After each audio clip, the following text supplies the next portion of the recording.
Hey, BucketPonds friends and family. I'm out here in the swamp shack. It's the middle of the night. It's near the end of November, and that means it's time for another episode of the BucketPonds podcast. This is episode 2, and I want to talk a bit about jars and bottles in this hobby. Choosing the right jar, choosing the right bottle, and how to work with it to the best of your abilities. Before we begin, I want to give a big shout out to our buddy Clay Wise, our very first Patreon. You want to help out and support the channel, please check the description below. Check out our Patreon. You can donate anything, even $1 helps. Thank you. So today we're going to talk about jars and bottles related to this hobby. Whether you're building sealed ecospheres, planted jar aquariums, nano tanks, terrariums, choosing the right bottle or jar is very important. It's a big, important part of the process. Now, it did start to rain since I've been out here. It's rained all day. I hope the audio doesn't get ruined. So please bear with me. But I like to think of these jars as different difficulty levels. Now, think something like this. Standard mason jar, right? Nothing to it. It has a nice sealed lid, airtight, and it's pretty easy to reach in there and do things, unless you have giant hands like I do. But for your average person, you can reach down in a jar like this, fiddle around, set your plants up, all your stuff, and it's not too difficult. So I would classify a mason jar as being an easy entry-level choice. Now you can still use them to make amazing, beautiful projects. I have a few sealed ecospheres using mason jars, but they are a bit smaller. And in my experience, smaller jars are actually a bad choice. Now, if you're just starting out, your project's not going to last forever anyway. It's not going to last very long. At least my early ones did not. So choosing a jar like this, it's not a bad idea. I bought several sets of mason jars, and I built them into various jar aquariums. You may remember this one from way back 2-3 years ago on the channel. But mason jars can make for a nice tank, but generally they are going to be volatile. The smaller the jar, the more difficult it is to find a balancing point. So you might think, like, if you're just getting into this hobby, oh man, I'll make a little mini terrarium or a little mini ecosphere and it'll look really cool. And it will at first, but the smaller the jar is, the more likely it is to fail. There's less chances for things to fix themselves, if that's going to make any sense to you. So mason jars, good choice to start out with, and you can make nice projects with them. I've been contemplating an upside down mason jar tank. I think that'd be really cool one day. But generally, you're going to be limited by the amount of space. Now you can go bigger. You can get something larger like a pickle jar. Pickle jar, good choice, great choice. This is actually the jar where I caught my first planaria. Yeah, it's historic. When I first caught them, I was so afraid. I was so scared.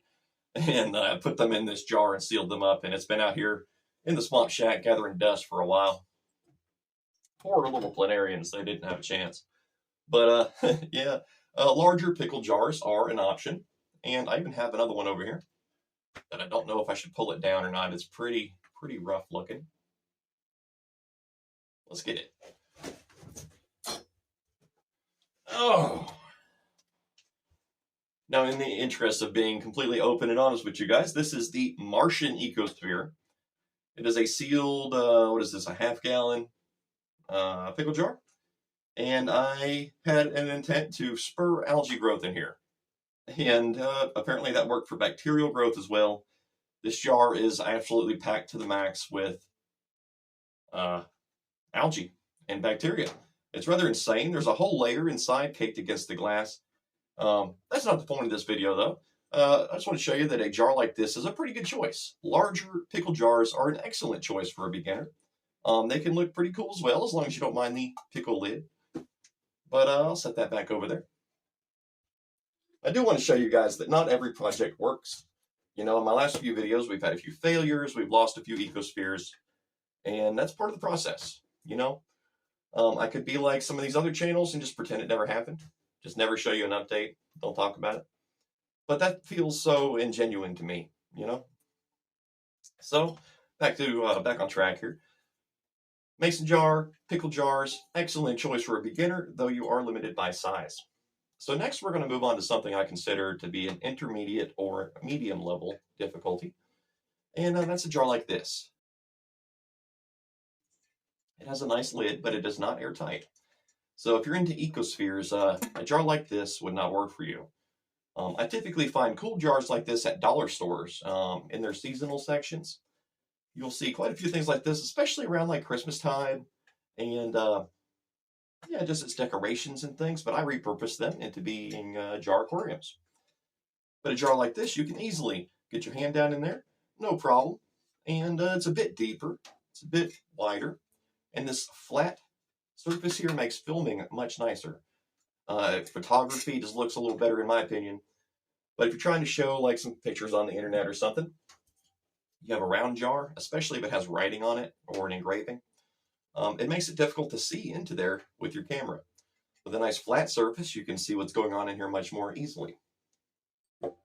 And you also have a nice, the ability to aquascape a bit more in a jar like this. So I would consider this a medium level. You can get larger jars of this shape and size. You can get smaller ones as well. But typically, I will use these to raise microfauna, bladder snails, detritus worms, things like that. And I will occasionally run them as a semi-closed jar aquarium, meaning that I will open it occasionally. There you go, something like that. But that Martian ecosphere I showed you will never be opened. I consider that a failure, but I still leave it closed just to see what happens, you know. But a nice jar like this, you can purchase these from the dollar store. This one was $6. I don't know if you can see that. It was on sale. I got it for $3. That's pretty cool. So I got like 4 or 5 of these, and you've seen quite a few of them on the channel. And yeah, I consider this to be a medium level choice. It's a little larger. It can be slightly more difficult to make something that looks interesting in here. And this is very strange. I actually dumped all the water out of this earlier, and I noticed there's a single tubiflex worm in here along with some duckweed. So I'll have to put some water in there before he dries out. Once you start getting into these microfauna projects, you'll find them in all of your elements over time. All of your jars and containers and tools and things. But next up, I would consider this another intermediate to hard level choice would be a jar like this. Now, this was actually meant to be a decoration, I believe, and you've seen me use 2 or 3 of these on the channel. It also has engraving or writing on the surface, but a lot of decorative jars will have something like that. Generally, you can just turn it around and you have a nice flat surface. Now, this is a, what's it, 64 liters? 62 fluid ounces. Yes, this is a 62 fluid ounce. This is 62 fluid ounces. And again, another choice from a dollar store. I got this one for $6, and I had 4 or 5 of these as well. I will typically buy a few of them when I see them, when I have the money. But this has a airtight locking lid. So if you're out there looking for a jar to use for your projects, and maybe you're beyond the point of using mason jars, you want to do something a little different, check out your local dollar stores. Check out your secondhand stores like Goodwill and thrift stores. Don't be shy. They got all kinds of cool stuff in there. But look for something like this. Now, a jar like this, you can build beautiful projects, especially of this size. There's an old spider on there.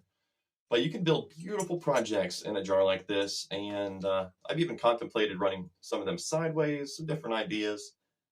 But what makes this more difficult than a mason jar is getting down into here. Right? You need some long tools. I have some 12-inch tweezers and some long scissors, which work very well. And you can typically get them on like Amazon or Temu or AliExpress or one of those websites. But I'm also looking at getting some new tools. My wife ordered me some stuff the other day for pretty cheap. But that makes this difficult. You know, typically like in a mason jar, just set that down right there. You can just plant your plants right down in there. Generally, you won't even need gloves or you wouldn't need tools, excuse me, if you have small hands. You can just reach right down in there, plant your little plants, you know, do your little thing, stack your rocks up or whatever, and aquascape to your heart's content. So, yeah, that's pretty easy. But in a jar like this with this long neck, it becomes much more difficult. You'll have to find some creative solutions to get your plants to go where you want them to go. You may need a funnel or something to get your sand and substrate down in there. And You may remember my moss tacos from one of the recent videos, but you'll have to find creative solutions to make these things work. And to me, that's a lot of fun. I love to be a creative problem solver. You know, when you have a challenge, like, oh, can I use this type of jar? I bet I can. And when you succeed, it's a lot of fun, you know. But again, you get these at like dollar stores and stuff. You can find them all over. I would be wary of ordering jars on the internet because it just seems like a bad idea to ship a glass container, an empty glass container. One thing I used to do when I first started, but just buying pickles. Yeah, you buy a big old jar of pickles. You got a nice jar. You got some delicious pickles, and you're not throwing anything away. You're recycling the jar. You're consuming all the food inside. It's cool. I like to do that. But we're going to move up to a slightly harder bottle, and we'll talk about this one right here. Now, this has been in the swamp shack for a while. It's pretty dusty. Needs to be cleaned. I hope you can forgive me. I just kind of pulled this out of storage. But this is a Fireball? Yeah, Fireball bottle. And let's see if you can really see that. See how it's skinny? It's very skinny, but then it's wide on these sides. So you can use that to your advantage. Now, you'll have this smaller water volume problem that you would have with like a small mason jar. But you have this nice flat area. And that gives you the chance to kind of fill up this volume with some kind of long stringy plant. But again, getting your tools down into this skinny neck to plant your plants down there is very difficult. And that's why we consider this to be a slightly harder level jar. One thing you have to contemplate is your plant choices as well.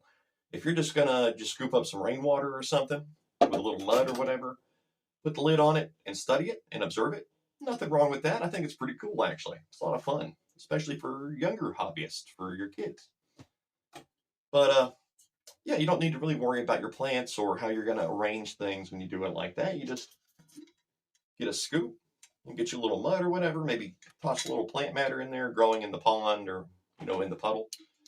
Close it up, and that's done. You don't need to aquascape. You don't need to do that. You're just going to have fun and study it and learn about the things that are inside here. But with a project like this, you can't just throw any old plants in here. I've tried. You know, I've tried just, well, let's take a water sample from the river and let's watch it and see what happens. And nothing ever happened, ever. One, the river I was collecting from was too clean, so I noticed that. But you have to be very selective. Now, something like moneywort would probably do really well in here. Creeping Jenny would look very cool. Spike Rush, of course, I love Spike Rush. It'll grow in just about anything. So if you happen to have access to Spike Rush, that's a good plant, especially for a beginner. But otherwise, maybe some kind of moss or something. There's a few options that you could put into here. And it would be a very important part of your choice. Is something that's going to kind of be long and stringy and kind of reach up. That's what I would choose for a jar like this. You may have to glue it onto some, I was going to say stones, but maybe some pebbles and kind of drop them in there. That way your plant ends up at the bottom. Something like that. You know, that's the creative problem-solving part. Let's move on to something a little bit different. Here is a 40. An old 40. I found an old 40 in the woods one day. And I brought it home. Yeah. I got this from the same place that we caught the Nutella. Yeah, we captured it. But from the same location where we got our Nutella macroalgae a few years ago, I found a bunch of jars off in the woods. And this was one of them. This is a bottle. It's a 40-ounce beer. Now, I don't drink. I don't advise drinking. It's not good for you. Never drink at home. Never drink at all. Especially you young people. No drinking. But, yeah, you can find bottles like this just laying around, generally. And I like to upcycle. You know, I find something like this, I take it home, I say, wow, I could make a cool aquarium out of this. There is potential here. Even though it's been off in the woods for 10 years and it's pretty dusty and dirty, we can clean this up and make this into a nice ecosphere. So maybe we will use this one in an upcoming project. I don't have a lid for it though. That's important. But see, with a jar like this, again, you got that same problem of getting your tools and stuff down into the project to get your plants in there. So for something like this, I would look and say, let's throw some sand in here, some soil, and then some sand, maybe with a funnel. And so we'll have our soil level, our sand level, and then I'll say maybe some moss tacos, lover moss tacos, throw a couple of them in there, and maybe get a long twig or something to kind of get the moss straight to where you want it to be. And then after that, I probably wouldn't plant much in here because it's so narrow. And we already had the moss, so I would just add some water samples, and some duckweed, and maybe a piece of dayflower, and consider that done. But that's how I would work with a plant like this. You might have a different method, or with a bottle like this. But now let's move on to something that I have been wanting to do for the last few years. I think we're about ready for it. Big guy like this. Yeah. This is Cinerator, hot cinnamon whiskey. Yeah. I think I found this one in the woods as well. But over here I have another bottle. This was some Jim Beam, I believe. Nice big bottles with nice handles, right? This one's kind of round, this one's kind of square. But these are nice bottles. And sometimes you can even get these at liquor stores and stuff, or bars. Maybe you hang out at a local bar, maybe you get a beer in there once in a while. I bet they would give you one of their old bottles. Might even sell it to you. But I consider a bottle like this to be difficult because it's just so unusual. You have this big handle thing in the back, and you're going to see that a bit when you look at the tank. Also, it's very tall, so getting your stuff in there is going to be a challenge. But major potential in here. So though I would consider this to be a hard level jar, this is also where you can build your best projects, your most interesting, most beautiful ecospheres and sealed aquariums. And yeah, I get a lot of ideas when I hold something like this. I like to have the jar on hand and kind of sit with it and sort of like bond with the jar a bit as I'm just hanging around watching TV at home. I know that sounds weird, but it does help. You know, it kind of gives you inspiration, gets you thinking about like, what can I do with this? You know, when you look at it. I used to draw up on my projects, straight up with a pencil and some paper and some crayons and stuff, and I would just draw like, oh, here's the jug, the plan for this jug or whatever. And that was actually a lot of fun and very helpful there in the beginning. So if you're serious about this hobby and you want to build a cool jar aquarium that's going to last a long time, grab a pad of paper and a pencil and just kind of sketch out your basic idea. If you want to use a certain plant, go on the internet. Look for some research. See what some other hobbyists are talking about. There's a place called Fish Lore, the Fish Lore forums, and you can find some cool stuff on there. And typically, with most plants and most of my questions, I get directed back to Fish Lore. And yeah, there's almost always somebody on there willing to help. I actually have an account there, but you'll never see me comment. When I first started these projects, I got on Fish Lore, and I was reading about, you know, trying to raise detritus worms intentionally. Like, I know somebody else out there had to do it. But I'm reading on Fish Lore, and they're talking about, like, oh, this guy, Mikey42, he used to be the big detritus worm guy.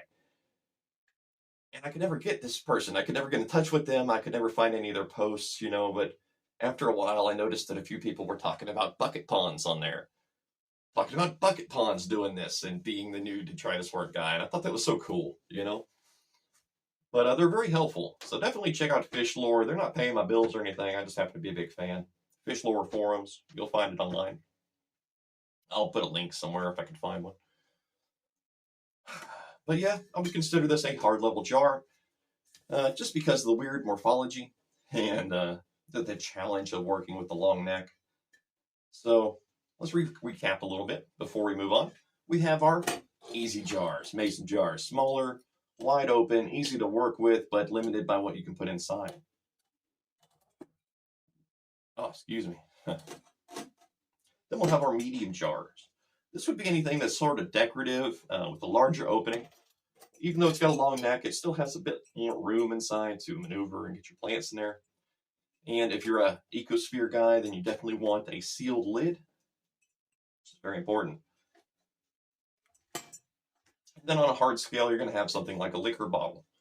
They come in all sorts of different shapes and sizes and volumes, but they would be generally a bit more challenging.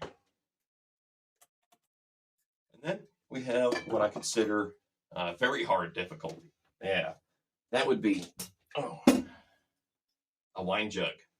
Yes. Our poor wine jug ecosphere. I have two of these jars, these jugs, and our wine jug was the most beautiful project I've ever built. It hurt me so bad when it got cooked by that light. And I had some people being real mean in the comments. That was not cool, you guys. I felt bad enough as it was. But, oh my God. I loved it so much, but it was also very, very difficult to work with. Getting everything into this little opening down into the bottom, getting everything in there, our snails and whatnot, choosing the right ratios of like how many life forms should we put in here. The bioload is what you would think. Like how many ram's horn snails could really survive in a bottle of this size, especially long term with the lid sealed. And just all the different ideas and concentration we put into it just to see it fail. It was very sad. But yeah, we have another one of these bottles. And I can't keep talking about it. But I have plans for this. We're going to make another one soon. But I would consider a jar like this to be very hard because you cannot get down to the bottom. It's not going to happen. You could glue your plant on a stick and like try to get it in there. Even with my 12-inch tweezers, I can't get down in there all the way. So I am relying upon throwing the plants in there and adding some stones and some hardscape and trying to build the substrate around the plants, which is difficult, but it's also very fun. You may see some other people out there or your own ideas, maybe knocking a hole in a seashell and kind of dropping it in so your plant is like tied to the bottom. That's a good idea. There are tons of different ideas though, but yeah, I would consider this to be very hard just because it's so much taller with the narrow opening. And yeah, once you get stuff in there, you can't get it out. You can't like, oh, let me reset. Glug, glug, glug. No, it doesn't happen. If it's full of sand and stone, it's never gonna work. You're almost never gonna get that stuff out of there unless you take it outside like a water hose, and it's this whole thing. They're very hard to reset. So yeah, once you build it, it's set. It's permanent. That's how I look at it. Now this is BucketPonds, you guys. I got like 50 jars laying around. I got all kinds of stuff. There's more Jim Beam. A jar like this is a good option. I'm trying to find more jars that would be pour options, pour choices. Maybe this guy right here. Yeah. This is a plastic liquor bottle. And still useful, still cool. I've grown a lot of algae in these different plastic liquor bottles out here. But it's going to get cloudy eventually. And it's never going to be as nice as a glass jar. So I wouldn't consider this to be, well, actually, you know, it would fall on the scale somewhere between medium and hard, but I wouldn't consider this to be a good option. You can use plastic, and I mean, it'll work, but it's never going to be as nice as something like this. I mean, just look at it. Even with the label on there, there's a very big difference, I should say. So don't be shy if you have to use plastic, but definitely look for a glass option whenever possible. You know, do yourself that solid favor. And I still have like 20 different jars floating around over here.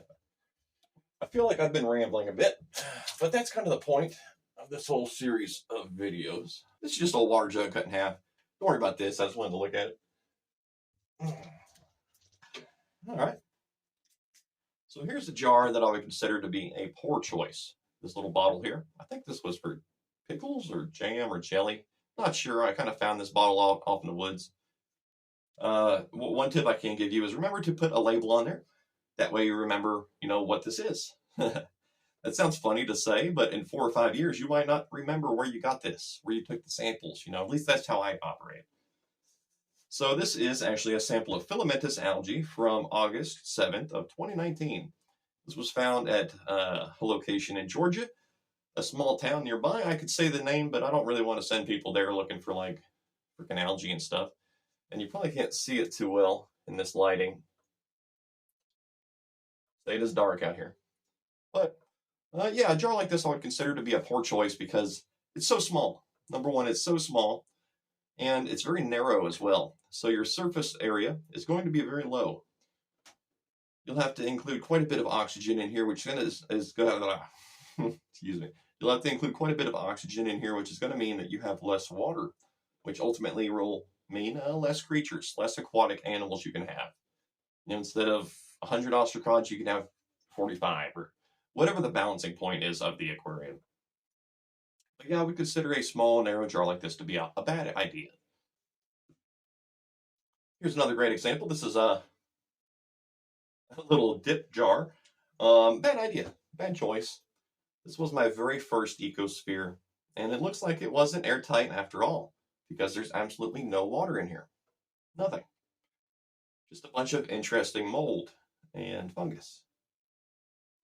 Very strange. But a jar like this, no good. Very small. You know, you can only do so much in here. Um, yeah, memories, you know. But yeah, a jar like this, not your best option. You want to go bigger whenever possible. And in some ways, you can even reverse this scale and say that this is a very hard jar to make work, and this would be a very easy jar in some ways. I know that's confusing, but it's true. So we have easier jars, we have harder jars. They all have their charm, their purpose, and the different things that you can do with them. So I hope I didn't ramble the whole time, you guys. I hope that you understand what I was going for with this video. If you want to get into this project, into this hobby, and you're just starting out, look for something with a wide open mouth and as much size as possible, like a pickle jar or something of that nature. If you've been in this for a while and you're looking for something a bit different, grab some like craft jars. Check out Goodwill and Faith Farm and look at these places a little bit. I know it can be weird to go into one of those places, but honestly, they're nice. Nice people work there. Their products are fine. You know, it's a secondhand store. Consider it a donation, and maybe you'll find something cool, you know, like this. Even dollar stores and places, you can find nice craft jars. Again, if you've done a few of them, you've moved on. If you've been in the hobby for a year or two, you've made quite a few different jars. Step it up to a liquor bottle. Don't drink liquor, obviously. You can buy these on the internet. But step it up to a nice liquor bottle. You can do some interesting projects with these. Maybe you're on Instagram and you're trying to get some people to check out your work. You know, maybe you're on YouTube like me. But you're trying to get some attention on your work. One of the best ways is to use an interesting, unique jar. So remember that. And if you're really hardcore and you've been in it a long time, you can take any one of these jars and make it into a terrarium, an ecosphere, an aquarium, a live culture, whatever you're trying to do. After a while, after 10 or 15 projects, after just trying over and over again, you'll learn what works for you. You'll find your plant mixture, your certain plants that do very well for the way that you do things. You'll find your substrate that you like. It's a highly individualistic hobby. You know, I could tell you this is the best substrate, this is the best sand, this is the best food, and these should only include these snails and this plant, and that's it. But I'm not selling you a recipe. You know, this is not a cookbook. This is an example of how I paint pictures with life. And you can do the same. But our paint, our pigments, they're all going to be different. You know, you're going to use stuff that grows in Montana or Arizona or Europe or Indonesia or somewhere like that. And I'm going to use stuff that grows in my area. That's why I love these projects. I love seeing what you guys do. I'm constantly on Reddit and Facebook and just creeping around the internet, looking at all the various ecospheres and stuff that are out there. I love to see it all. I love to just enjoy it. And sometimes I can even recognize like certain elements in their tanks and stuff, and it's really cool. So, yeah, guys, I hope I helped you pick your best bottle for your projects. I know I ran a little bit here and there, but I enjoyed making this video. Remember, it's only episode 2 of the Bucket Pond podcast. Maybe we'll have another episode with higher quality and better content soon. But as it is, we're just having fun, and I'm enjoying this. So I'll see you next month for episode 3. And in between then and now, we'll have a bunch of jar aquarium build videos and fun stuff. But that's it for now. Please check out the Patreon. Thank you to our first Patreon, Clay Wise. Thanks for watching, guys. Please like, subscribe, drop a comment. I'll see you again soon.